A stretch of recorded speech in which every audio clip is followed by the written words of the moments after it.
my God, I firmly believe that you are here, that you see me, that you hear me.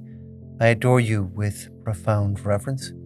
I ask you for pardon of my sins and grace to make this time of prayer fruitful.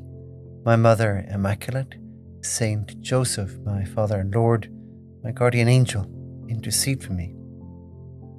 Well, we are now more or less in the middle of summer, at least for those of us living in the northern hemisphere, and hopefully you are getting some holidays, a little bit of sunshine maybe, and some rest. And I thought it would be a good moment for us to think and to pray about that subject, rest, even though perhaps we don't really often think of it as a subject of prayer.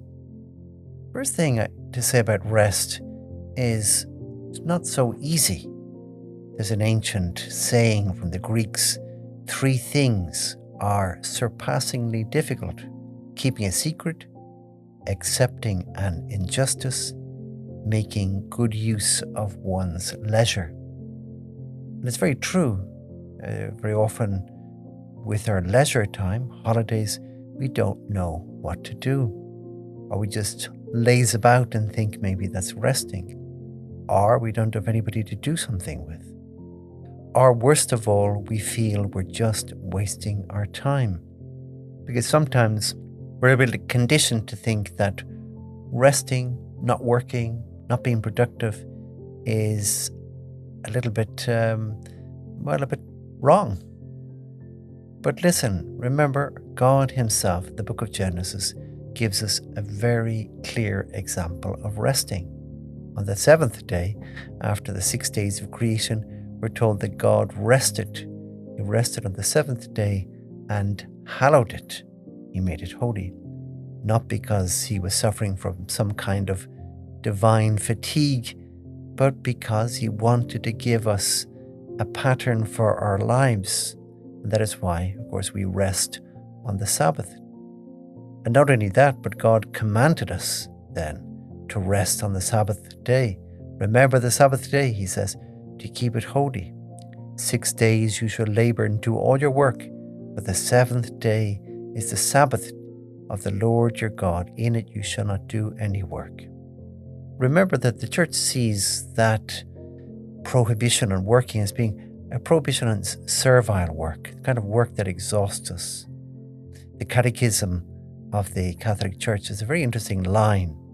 It talks about Sunday, the Sabbath, as being a day of protest against the servitude of work and the worship of money.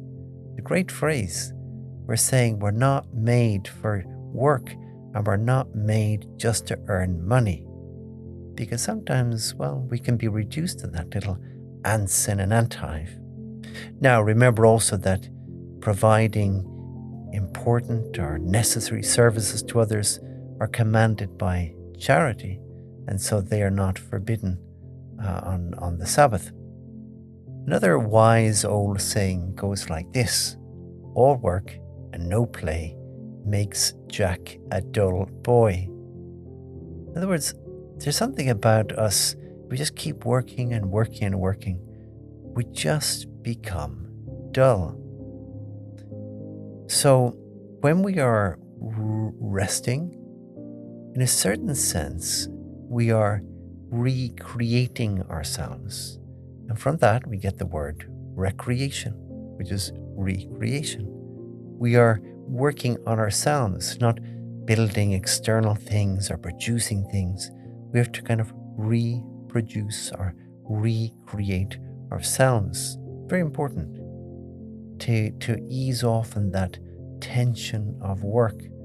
One of the great saints, one of the fathers of the church, he says that a bowstring on a violin or a bow of a violin, said that cannot be left in continuous tension. It's very true. A violinist, when they're finished playing their violin, they will untense the bow.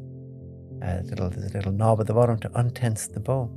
He says if it's left in continuous tension, it ends up being useless.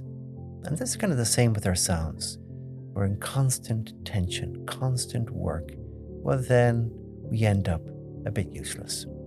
Think of how the church is a great friend of rest and feasts and festivals.